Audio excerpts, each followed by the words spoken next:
Bismillahirrahmanirrahim. Assalamualaikum warahmatullahi wabarakatuh. Ketika sesaat setelah Ridwan Kamil diperiksa di kepolisian, kemudian dengan tiba-tiba memberikan statement yang mengagetkan semua pihak dan kemudian menjadi trending topic, jadi pembicaraan para netizen di berbagai platform media sosial. Pernyataannya tentang Mahfud MD harus juga ikut bertanggung jawab atas terjadinya kerumunan di Petamburan, di Megamendung, bahkan di Bandara Terminal 3 saat kedatangan Habib Rizik ke Indonesia.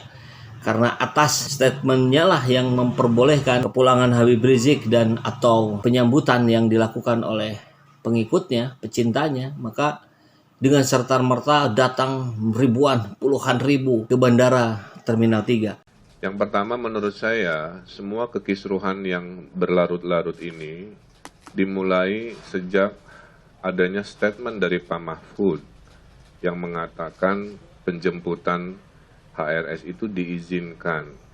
Disitulah menjadi tafsir dari ribuan orang yang datang ke bandara, ya, selama tertib dan damai boleh, maka terjadi kerumunan luar biasa. Nah, sehingga ada tafsir ini seolah-olah ada diskresi dari Pak Mahfud kepada PSBB di Jakarta, PSBB di Jawa Barat, dan lain sebagainya. Dalam Islam, adil itu adalah menempatkan segala sesuatu sesuai dengan tempatnya. Jadi, beliau juga harus bertanggung jawab. Tidak hanya kami-kami, kepala daerah yang dimintai klarifikasinya. Ya.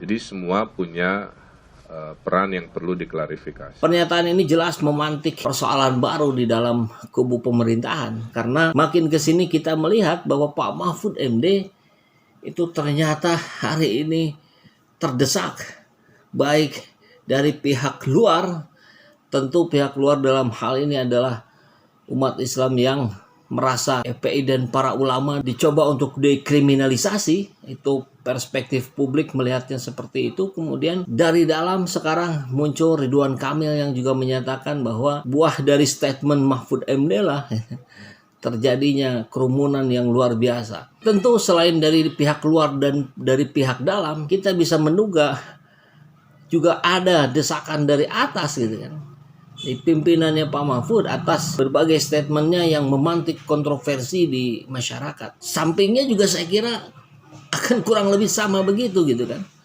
Tentu pihak-pihak yang terkait, apakah itu Mendagri, apakah itu Menteri Pertahanan atau kementerian lainnya yang terkait. Sosok Mahfud MD terus-menerus menjadi perbincangan publik karena memang kalau melihat dari aspek psikologisnya, Pak Mahfud ini memang orang yang asertif ya.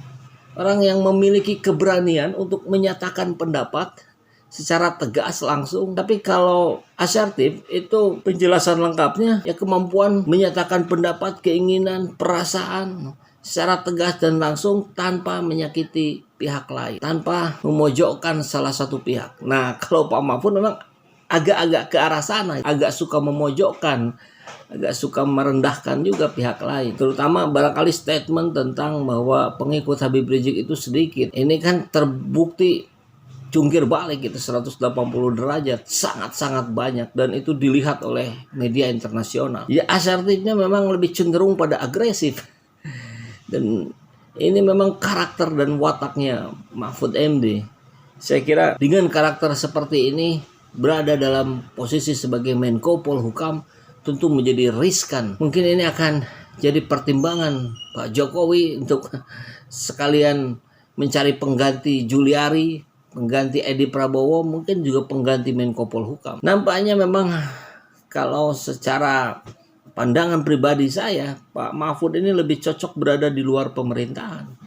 Barangkali gabung dengan koalisi aksi menyelamatkan Indonesia yang digawangi oleh Gatot Nurmantio, Din Samsudin, Rahmat Wahab, Rocky Gerung, Refli Harun, dan banyak lagi tokoh nasional lainnya. Saya kira di situ bisa diterima Pak Mahfud, dan Pak Mahfud bisa tetap menyuarakan isi hati, isi pikirannya dengan lebih leluasa karena mewakili rakyat jelata. Kalau hari ini dan Pak Mahfud mewakili pemerintah, jadi saya kira agak sulit juga ya untuk menjaga koridor di mana pernyataannya itu bisa aman, tidak menimbulkan kontroversi atau gejolak di masyarakat. Karena kita tahu bagaimana ekses negatifnya ketika rumah ibundanya Pak Mahfud MD itu sampai didatangi oleh para pendemo di Madura, di Pamekasan. Nah, itu kan situasi yang tidak elok untuk sebuah negara demokrasi, untuk sebuah negara Pancasila di negeri ini. Tapi ya tentu tidak ada asap kalau tidak ada api.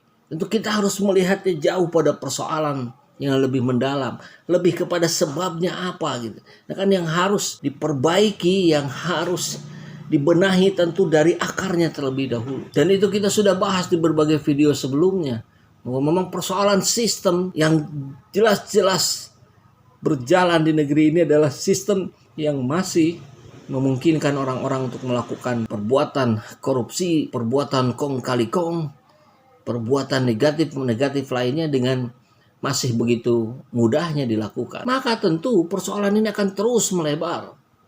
Kita tahu bagaimana ekses dari ditahannya Habib Rizik adalah terjadinya gelombang umat Islam di berbagai kota di Indonesia, ya, di Ciamis, di Tasikmalaya, di Banjarsari, di Pandeglang, di Cianjur, di Jakarta, sampai di Melbourne, Australia.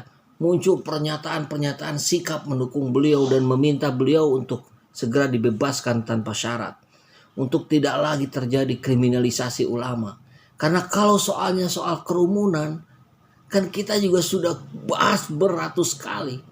Yang harus ditindak tentu adalah orang-orang yang jauh terlebih dahulu dilakukan sebelum Habib Rizik, termasuk orang-orang yang terlibat dalam pelaksanaan pilkada yang menyebabkan terjadinya kerumunan massa di berbagai lokasi kegiatan kampanye.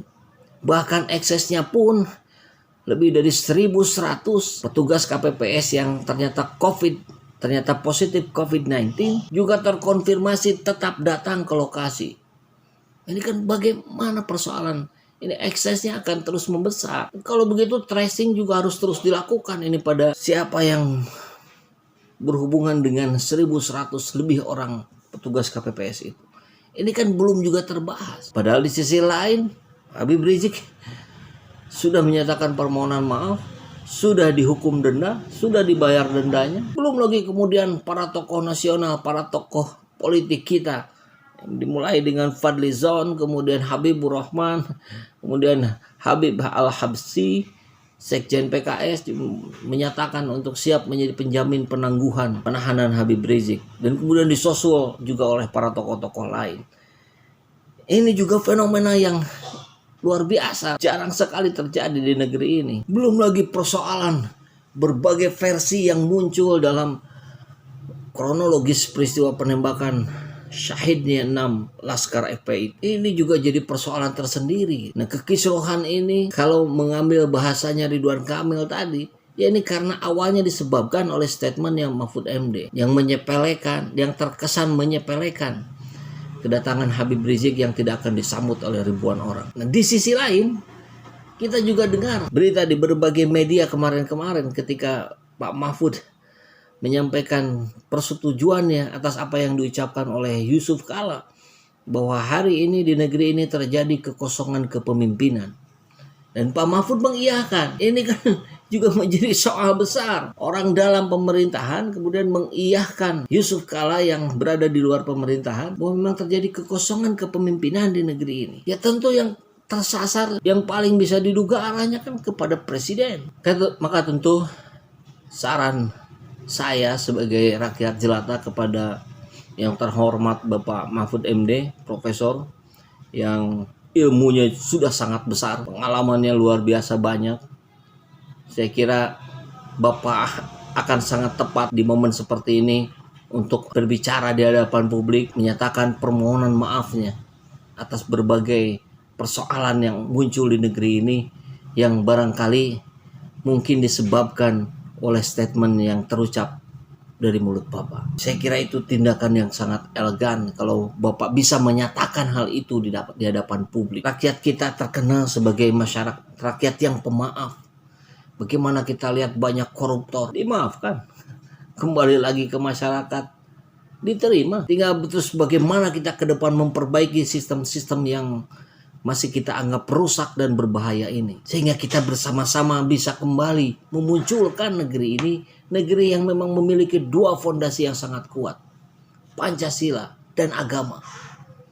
Yang kemudian keduanya saling menguatkan. Kehebatan dua ini kan yang belum muncul dalam perilaku kita. Tentu bukan dua hal itunya yang salah. Tidak ada agama yang salah, dan Pancasila sudah kita yakini sebagai falsafah negara ini. Maka tentu kita sebagai pelakunya yang harus memperbaiki, membenahi tata laku, tata cara kita berkehidupan sesuai dengan pedoman agama dan Pancasila. Pak Mahfud, ditunggu permohonan maafnya. Dan kalau sekiranya Bapak memutuskan untuk berhenti dari jabatan Menko Polhukam ataupun diberhentikan oleh Pak Jokowi, saya kira memang Bapak lebih cocok berada di luar pemerintahan, atau malah jauh lebih baik bergabung dengan teman-teman di koalisi aksi menyelamatkan Indonesia. Wallahu a'lam bishawab.